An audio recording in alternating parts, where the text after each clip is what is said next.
The great crypto flash crash of the 4th of December 2021. What happened? Well, I went away for about 3-4 hours, come back. I thought, what happened to my limit orders? I had about 75 limit orders on Binance, and it was only showing 30. What? They've been cancelled? They can't have all been triggered. That's ridiculous. But I looked at the chart. What happened to Bitcoin? This is a 4-hour chart. So basically, I had, like I say, 70 limit orders with Binance across about 8, 9, 10 cryptos, and most got triggered during the flash crash, which lifted my exposure to the cryptos overall from target exposure before the flash crash. I was about 35% invested on my target, and after the flash crash, it's now showing at 51.3% invested. So I increased by about 50% nearly. I'm increasing my crypto holdings by 50% and Bitcoin by a huge amount. So I didn't hold much Bitcoin, but I had a lot of limit orders between 51,000 and 42,000. And here you can see Bitcoin fell to just above 42,000. So the one at 42,000 wasn't triggered. Anyway, my exposure jumped from 7% to 26% on this flash crash. And now look, we're already back up to 50,000. So this was a great buying opportunity for me that I wasn't even aware of, because I just put limit order. This is what I tell my patrons. I even wrote on a week ago, put your limit orders 15 to 30% below the price and see what happens. And then they got triggered. Between the high from here, 15, like this was the last high, so 15 to 30% below this, and they've been triggered. So that's Bitcoin. What about next? ADA. So I get a lot of buy trigger. I had him ranging down to 1.1. So this was the flash crash. It went from about 1.5 down to 1.19. I had a lot at at 1.2, then up 1.3 and 1.5. So they got triggered. The ones at 1.1 didn't get triggered. How much did I buy? Let me have a look. A third of my Cardano holdings increased during the flash crash. Next up is Ravencoin, my favorite crypto. I know, for a while. Now that had a massive flash crash. Look at that. Now here, I did buy a lot of crypto in this trading range, but I had limit orders that date back months that I put on around here, well below, down to 5 even. 5 cents.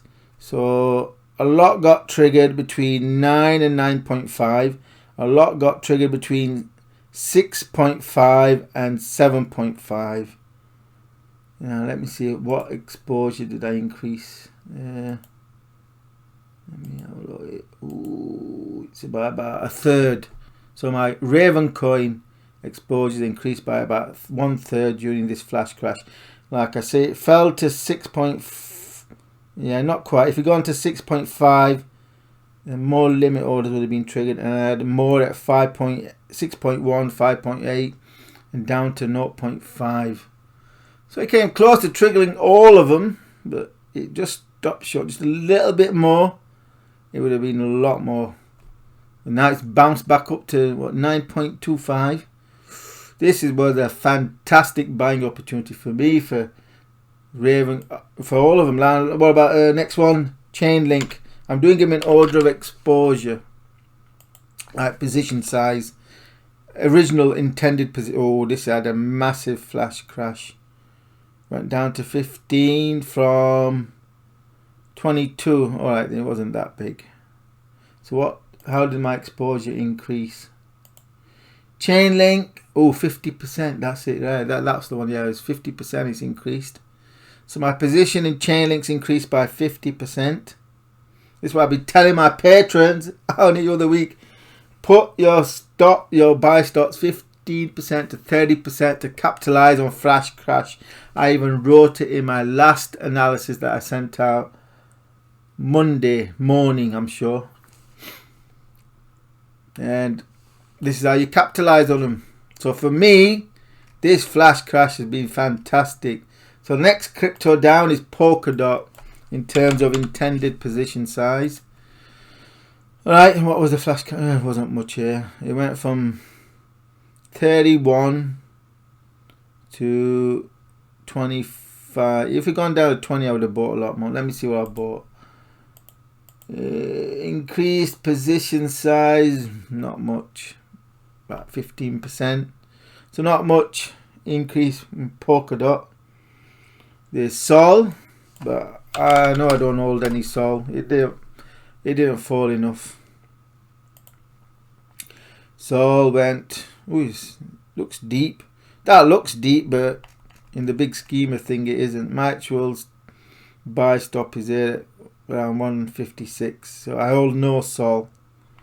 And for me, the flash crash wasn't big enough. There's no big deal because the others make up for it. Next one is Litecoin. Ooh, this had a deep flash crash.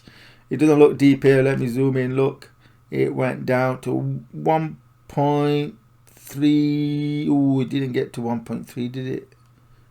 130. See, I've got a lot of limit orders from 1.1. Actually, I'll tell you something. The flash crash on Binance was deep. I mean, NiceHash was deeper than this. It went down to 1.2. And I had a lot of limit orders on NiceHash at 1.2. So it's not the same. So in Binance, I mean, yeah, how many did I buy? Let me just check.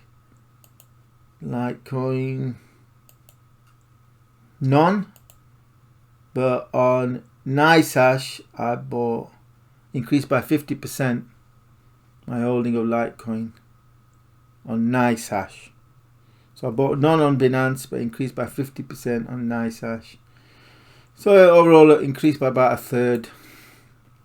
Airweave, I don't think I got any triggered on Airweave. I can double check. Let me have a look. Airweave, I'm not showing any. Yeah, no. It went down to 38 now. I think the nearest limit order was 30 for Airweave, so I didn't get any triggered on Airweave on this flash crash. But now we're getting down to the smaller, stakes, position sizes, target position sizes. XLM, I already held a lot of XLM, but it went down to, didn't go down that much really. Went down to 22.8. Let's see, what did I get? Yeah, I did increase. Ooh, I increased by about a third.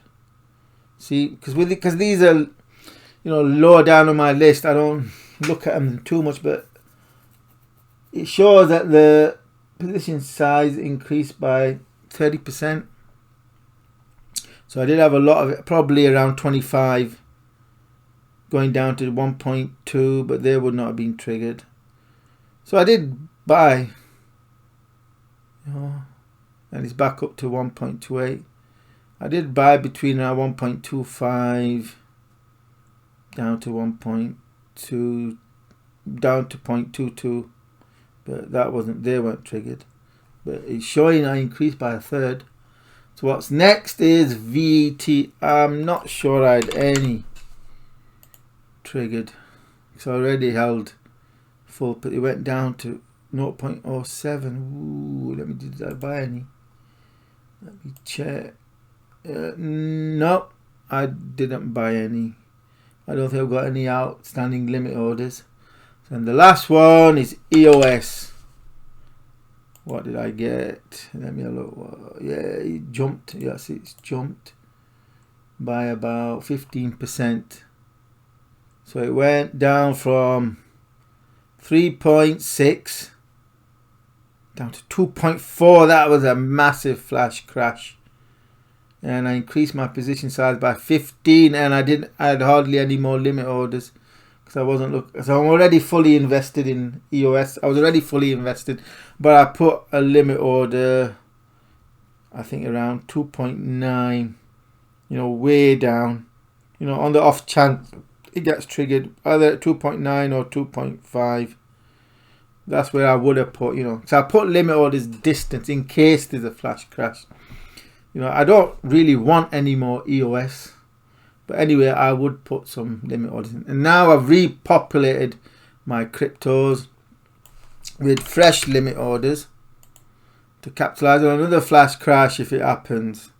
If it goes like below, if Bitcoin falls again, say here, I'm going to get some more limit orders triggered. Obviously, yeah, Bitcoin mainly. Ethereum, oh, I didn't get any Ethereum triggered. I don't think that fell much. Right, that's Ethereum.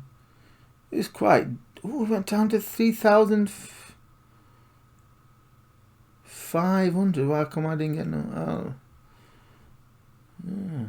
So I didn't have any limit orders. I hold no Ethereum, so I must have placed them probably just below.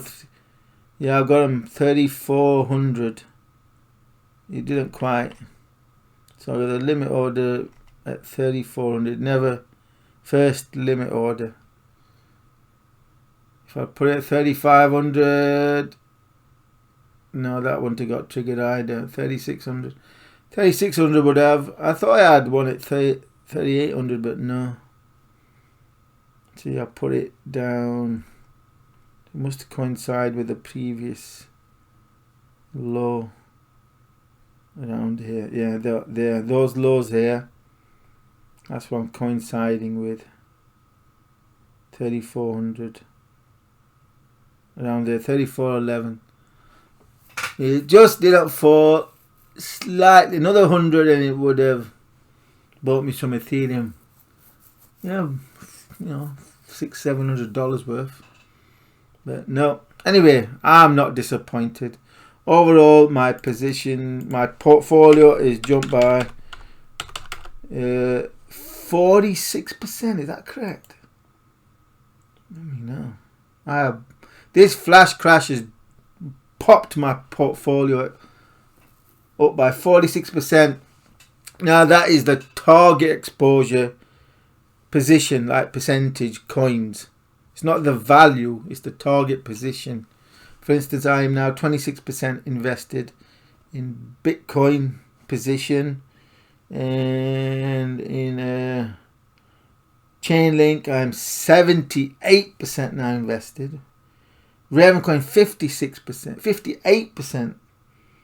Now back in late October this was around 12%. So you know, this flash crash has popped my, you know, exposure to cryptos by nearly 50%. For me, it is a great day. So what happened? What do I think happened? Well, I think they ran the stops. The exchanges, they ran the stops. All those long on leverage. Remember, a lot of noobs or people think they know what they're doing. You know, they don't know what they're doing. They're not experienced like me. You know, whenever someone asks me, "Oh, how much do you have on leverage? Should I invest on leverage?" I go, "Don't be stupid. You're going to lose all your money." And this illustrates why you should not use leverage. You know, you think like, "Hey, look, Bitcoin's here. Yeah, Bitcoin's here at 53,000. Oh, I'm safe with a stop. Say under here, 46,000. They would have put it. If they were wise, they would have put it under 42,000. But then the drawdown, if it happened, would wipe them out completely. This is why I do not trade on margin. I do not use leverage. You're gonna get wiped out, and this illustrates why you should not use leverage. A lesson to you all. And you should not use stop loss orders either. They've ran the stops. They've The exchanges have ran the stops. They killed a lot of crypto investors, knocked them out of their positions, and then it's bounced up again. Look, it went down 42.5. Now it's 49,000. For me, this flash crash was fantastic. If it had been slightly deeper on Ravencoin, and yeah, obviously you could hope for a little bit more, but I've got no problem. I'm investing. I'm not trading. I'm no leverage, so it has no effect on me. But it is I would have been happy if it'd gone below 42,000, so even below this 39,000. So what this has done is actually act to reinforce the bull market, because it's knocked out all the weak hands. And now you're going to have more people short, in fact. Yeah, because the people would have gone short on this decline. Obviously, you'd have to be aware that it's falling. It did it in UK time around 5 a.m. About 6 a.m. in the morning. I was awake, but I'd gone away maybe around 4 a.m. and come back at 9 a.m. and I go, what the hell happened there? Where's my limit orders going? My first thought, well, look, what? 30? It was about 75. What's happened? Did this close me out? It kind of all got triggered, and I looked at the chart and I thought, whoa, what's happened here? I've got limit, and I went through each one. Whoa. Ravencoin was the best. That was very deep. Very deep. Look at that. That is very deep. It went from around 10.4. I thought when I was getting triggered entries here, I thought, oh, that's a good. But I'd some around 9.5 to 9. Then another pocket between 7.5 and 6.5. And they all got triggered apart from the ones at 6.5. And then I got another pocket around 5.5 to 5.8. There's another pocket there. Then I think that's it. And they date back months. So this is a lesson. Put in your limit orders. Don't use stop losses. And do not speculate on cryptos with leverage. And do expect sharp movements such as this, flash crashes. Because the crypto markets are highly manipulated. They run the stops. The exchanges run the stops. All those long hair got wiped out. All those with stops there got wiped out.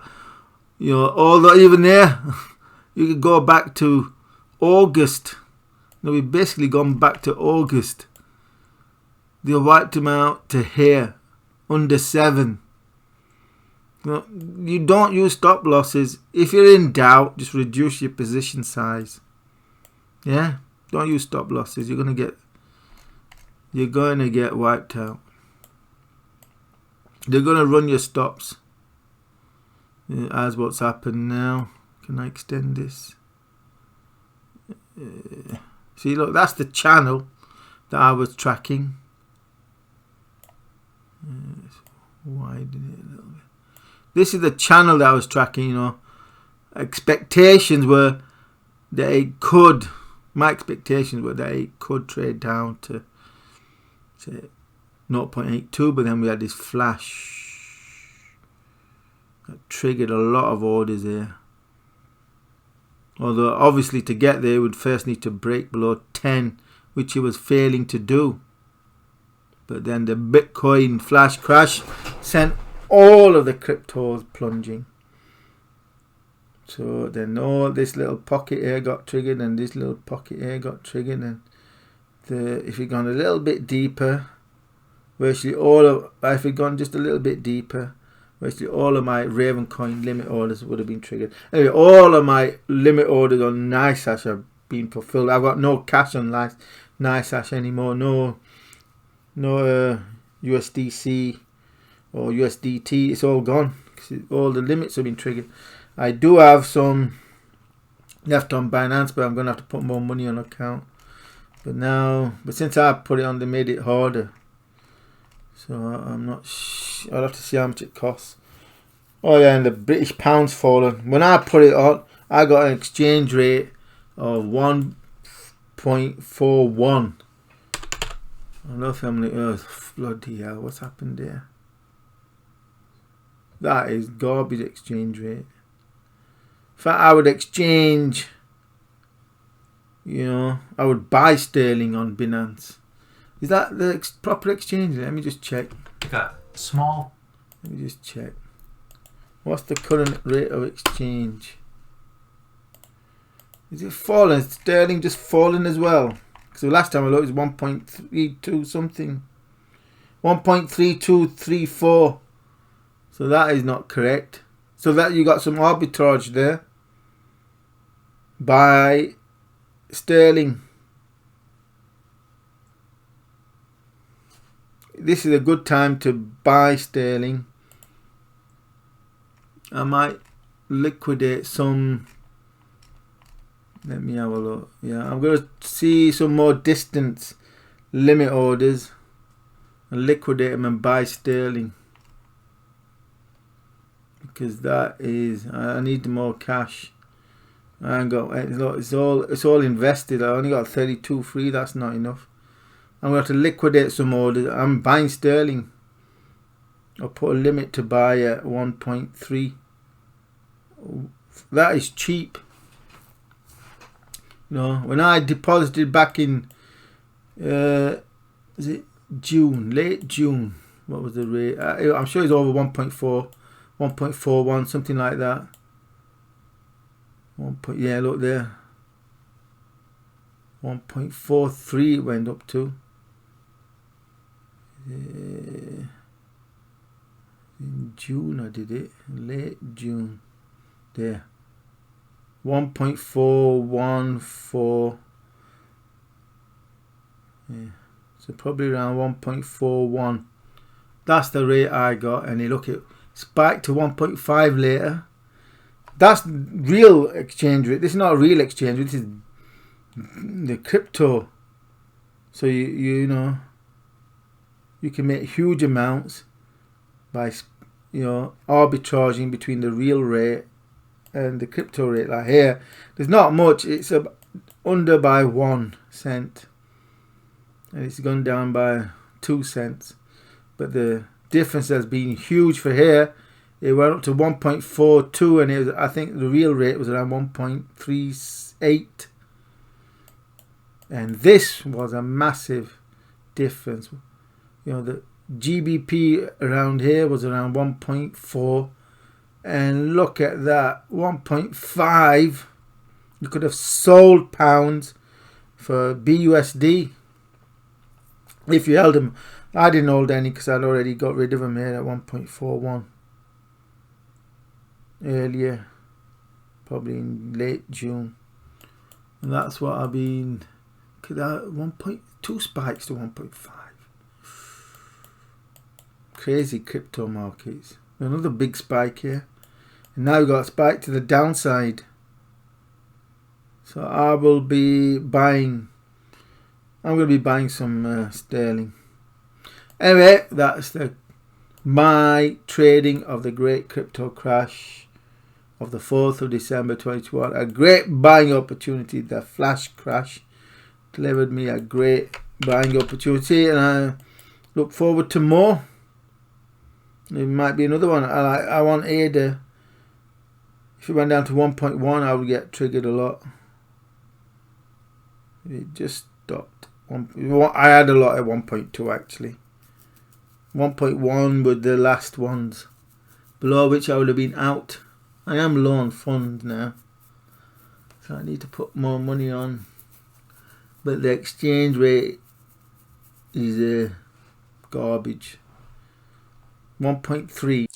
And the rest of this truly extensive analysis has first been made available to patrons who support my work at just $4 per month. Extensive analysis that includes cryptos that I have deemed to have a high probability of trading to many multiples of their current price, most of which still trade at deep discounts, including my price targets or where they could reach during the next crypto mania when the millennials will be foaming out of their mouths, foaming. So do consider becoming a patron by supporting my work for just $4 per month, $4 for immediate access to all of my analysis and trend forecasts, including learning material and including my recent analysis on why so-called transitory inflation is likely to be permanent. So batten down those hatches for what is to come. And then is my extensive analysis of silver, including a trend forecast into mid-2022. Also is extensive analysis on the prospects for the stock market into mid-2022, with my next analysis, soon to be published analysis, updating the buying levels for AI tech stocks, Google's, Amazon's, Facebook's and so on, AMD, TSMC. I better stop there.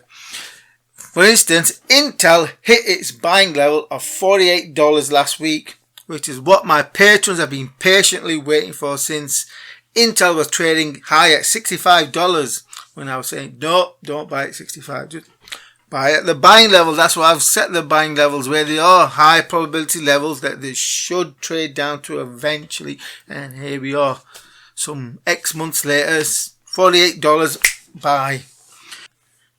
And I did what I said I was going to do. I tripled my holding of this quantum AI tech stock, now trading at a dirt cheap P multiple of just 9. I compare that to Amazon on 58, with many more stocks homing in on their buying levels, such as IBM, which I bought splitting into 5 shares of IBM and you get 1 share of Kendall. If you value them together, then the current stock price is around $132, whereas it's trading at $126. So you should have bought before the split, because you'll have a net value of $132 to $133 against the market price of around $126. So that's IBM. And don't forget Facebook. We're still buying at $384. Wait for it. $301. That's what it's homing in on. It's not got there yet. It came close, $308 last week. I nearly bought it at $312, but I didn't. But it was close. So do consider becoming a patron by supporting my work for just $4 per month for immediate first access to all of my analysis and trend forecasts.